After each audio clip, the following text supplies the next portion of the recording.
Hello, everyone. I chose to research death rituals in Ghana, Africa. And the reason I chose this country is because at my work, a substantial amount of my coworkers are from Africa, and I've heard different insights and stories from some specifically Ghanaian. Throughout my research, I came across what the Ghanaians call fantasy coffins, popularly used for burial in the Ga tribe of Ghana. These coffins are made to represent either what the deceased person loved most in life, for example, in this picture, Coca Cola, or it could be a symbol of his or her occupation, such as this person might have been a shoe keeper, or it can even be a vice, like a beer bottle or cigarettes in this picture.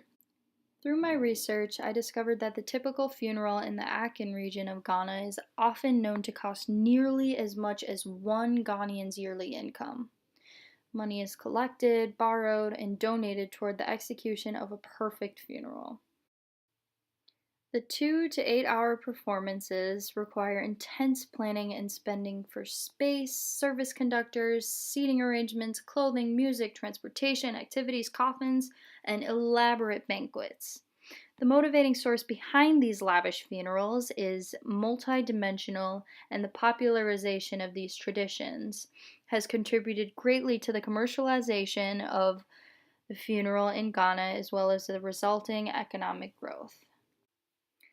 Expanding on that, first of all, there is enormous social pressure surrounding burial. Second, there is the more familiar motivator of honoring the memory of a deceased person's life as well as embracing the hereafter towards which the deceased is headed.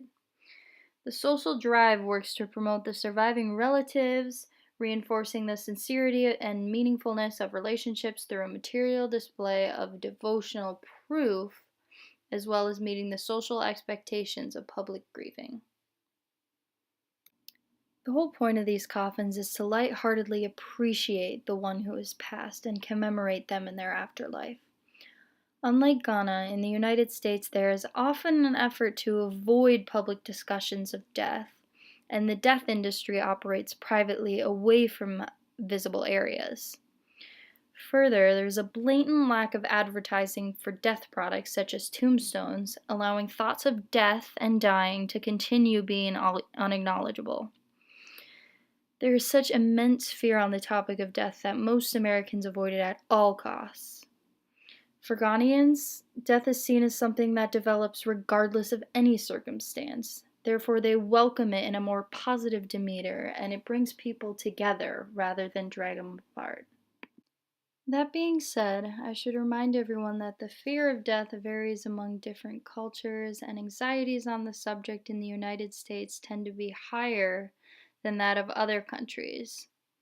And maybe it's because those who have a positive and well developed philosophy of death, such as the Ghana people, they are less fearful.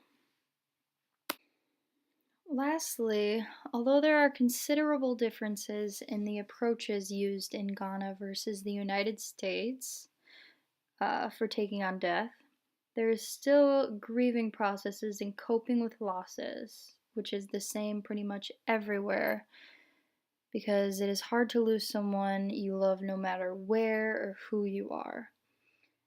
Death is just more commonly discussed, making the end time more ripe for Ghanaians.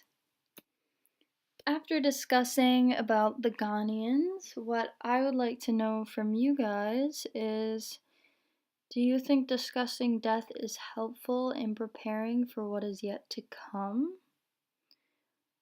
Or the other way around, and why?